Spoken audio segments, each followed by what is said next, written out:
dinamika pergerakan partai politik. Apakah ini sudah mulai meruncing dilihat atau mungkin ini masih dalam tahapan yang masih normal saja dalam melakukan gerakan-gerakan maupun manuver-manuver gerakan politik baik partai maupun perorangan para caleg ini. Silakan Pak Aslim, seperti apa pendapat? Secara umum, kalau melihat waktu, timing ini baru akan mulai panas. Januari ini ditandai dengan kalau di Pilpres itu di level debat. Nah, kalau di level caleg ini kan semua beresonansi dengan kuat.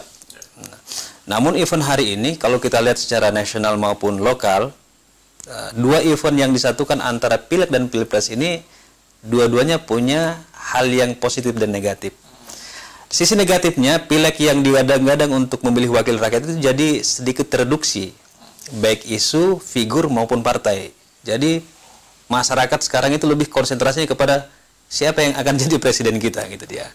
Nah, inilah sebenarnya yang akan menjadi titik irisan bagi partai sendiri terhadap proses pencalonan Pilpres dan kemudian pencalekan yang tengah berlangsung dalam waktu yang bersamaan.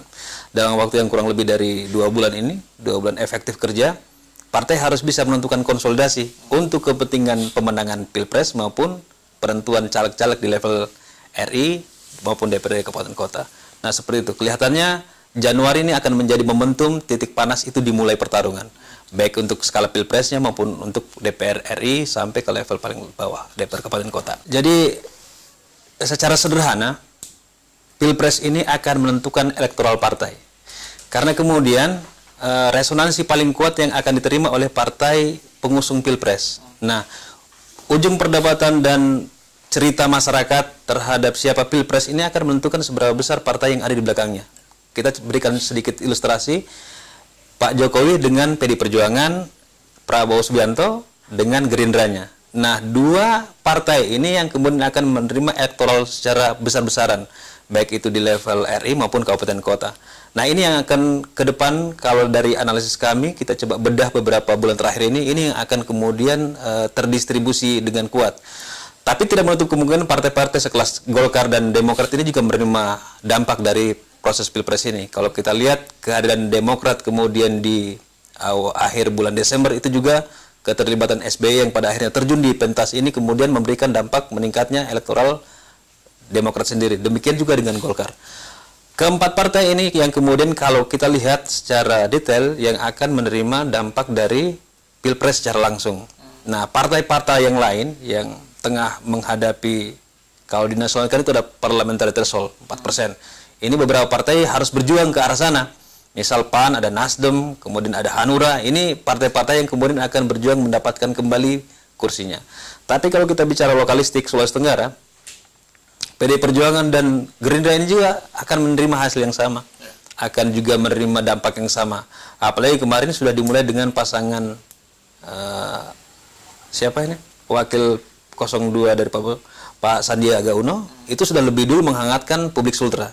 Kunjungan itu kemudian memanaskan perhatian dan cerita masyarakat. Nah, ini secara kebetulan, bukan secara kebetulan, tapi kita lihat beberapa tempat itu kemudian mendiskusikan terkait konsolidasi Gerindranya. Nah, yang ditunggu adalah konsolidasi PD Perjuangan terhadap Pak Jokowi ataupun Pak Ma'ruf Amin. Nah, kemudian ini di warung-warung kopi, di berbagai tempat, maupun temuan kita beberapa hasil survei pada dapil-dapil itu merefleksikan gerakan ini gitu.